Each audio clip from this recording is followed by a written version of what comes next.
So, ayan, nagwa-water the plant tayo. Watering the plant.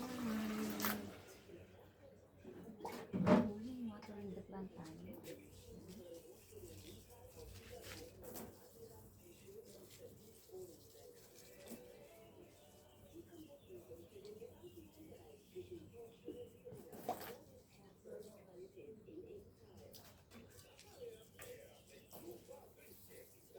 Watering the plant tayo, diba? Ayan. Tayo ay nagwa-watering the plant para alam nyo na. Syempre. So, ayan o, diba may bee? Nakuhan siya. Ayan siya, lumilipad-lipad.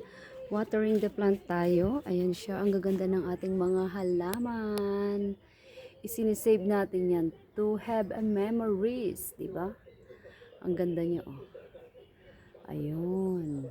Ang ating munting halaman. Very beautiful.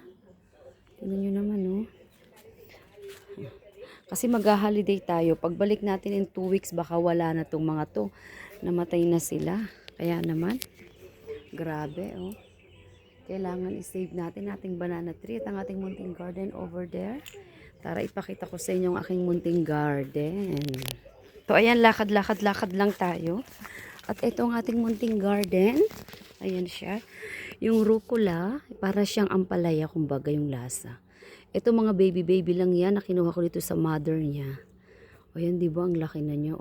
Marami na sila. Tapos meron tayo ditong sibuyas na tumubo sa kusina. Meron tayong kamote. At ang kamatis ni Among maliit na may libangan. At ito yung galing sa school ni Among maliit. Na akala ko halaman. Pipitasin na natin yan mamaya pagdating ni Among maliit. Yung pala, bagyo beans. Di ba lang? So, ito lang ang ating munting garden. Libangan lang. May masabi lang na meron tayong rucola. Ay, ito, celery. Pero, naputol na natin, nagamit na natin. Di ba lang? Itong ating tanawin ngayon, kada hapon ay kumukulog, umaambon ng kaunti. So, itong ating tanawin. Save to memories, sabi nga nila. Di ba? Ayun lang.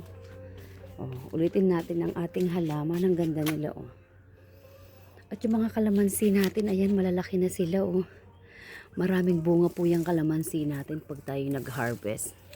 Antayin lang natin. Ayan sila Ang daming bunga ng ating kalamansi, diba?